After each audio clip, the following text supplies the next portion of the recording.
Okay, so good news. Genetics don't play a big role here. Yeah, for Alzheimer's disease, it's not like it's among the least heritable of all diseases. And ALS is similarly only about 10% of people carry a genetic risk factor for the disease. 10 to 15% are considered familial. 85% of ALS or 90% is considered sporadic or likely due, I think, to environmental causes.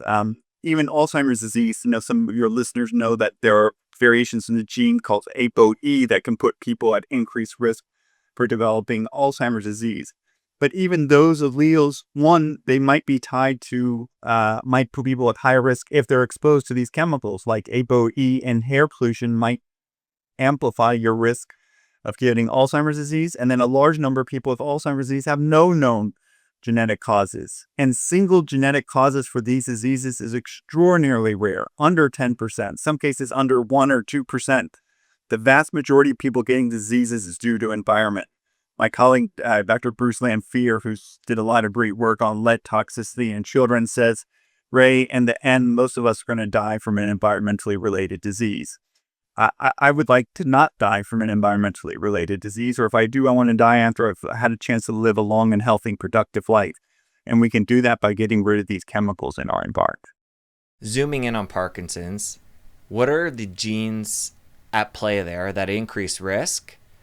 Again, with the caveat, this isn't a big player, but just to cover it. And then how much does that increase risk?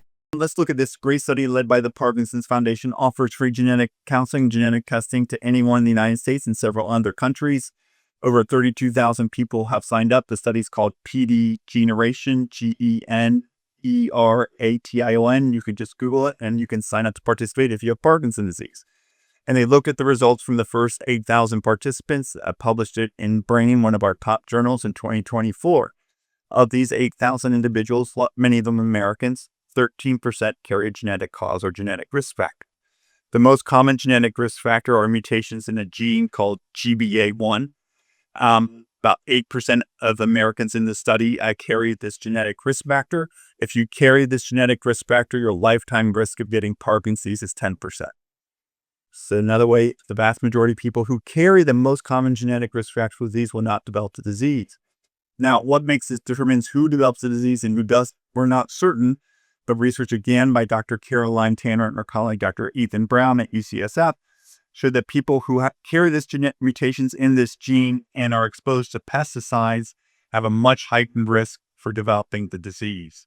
So if you carry these genetic risk factors, GBA1, you should be especially concerned about getting exposed to pesticides and take actions to mitigate your risk.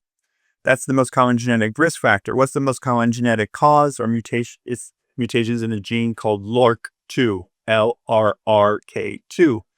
Affects about, 2 to 3% of Americans with it. If you carry mutations in that gene, your lifetime risk of developing Parkinson's, depending on the study, is upwards of 40%. Said another way, the majority of people with the most common genetic cause of Parkinson's disease do not develop Parkinson's disease.